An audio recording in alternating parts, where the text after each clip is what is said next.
মা আজকে কি রান্না করছো? আজকে আজকে সোমবার না, বাবার বার, নিরামিষ। ধুর ব্যাং। ও মা আজকে কি রান্না করছো? আজকে আজকে মঙ্গলবার না, বজরং বলি, আজকে নিরামিষ। ধুর ব্যাং। ও মা আজকে কি রান্না করছো? আজকে আজকে বুধবার না, তোর নামে মানত করছিলাম, আজকেও নিরামিষ।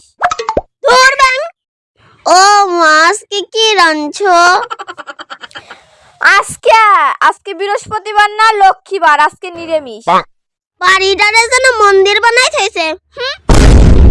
ও মা আজকে কি রান্না করছো? আজকে আজকে শুক্রবার না, অনুকূল ঠাকুর, আজকেও নিরামিষ। ধুর আজকে আমি নকুল দানা খেয়ে থেকে যাব। ও মা আজকে কি রান্না করছো? দেখ কি স্পেশাল আছে, আলু আর টমেটো, আজকে শনিবার, জ্যান্ত নিরামিষ। ও মা আজকে রবিবার, আজকে নিশ্চয়ই মাংস রান্না হবে। কালকে সোমবার না, বাবার বার, ওই জন্য আজকের তাই নিরামিষ।